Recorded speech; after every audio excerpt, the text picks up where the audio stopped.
This incident is based on the experiences of the UK P&I Club. Accidents like the one you're about to see can and do happen.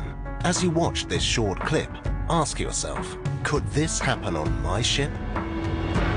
A fully loaded bulk carrier was proceeding at full sea speed on a southwesterly course in the Mediterranean Sea in conditions of heavy weather. The bosun and a cadet were instructed to wash down the vessel's main deck and hatch covers to remove grain cargo dust remaining from the previous loading operations. At this time, the wind was blowing from a southeasterly direction at about 30 knots, equivalent to 4/7 on the Beaufort wind scale. While the seamen were working on the port side, a large wave was shipped on deck, causing them to be swept off their feet and against the adjacent cargo hold hatch coamings. Both men sustained multiple injuries, requiring the vessel to make a deviation from the planned route in order to land them ashore for urgent medical treatment. So how did this happen? In this incident, the seamen could easily have lost their lives due to serious injury or by being swept overboard. The probability of seas being shipped on deck was not properly assessed, and the performance of such a low-priority task in heavy weather should never have been permitted by the vessel's master.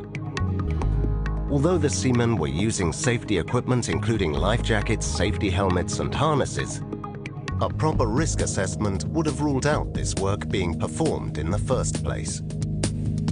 Before allowing any work to be carried out on deck in adverse weather conditions, the following considerations must be taken into account. No seafarers should be permitted on deck in adverse weather unless considered necessary for the safety of the ship and crew.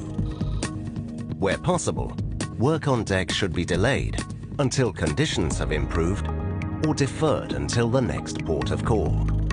If work on deck in adverse weather is considered absolutely necessary, a full risk assessment and permit to work should be completed. Seafarers required to go on deck in adverse weather should wear a life jacket suitable for working in, a safety harness which can be attached to deck lifelines, and full personal protective equipment.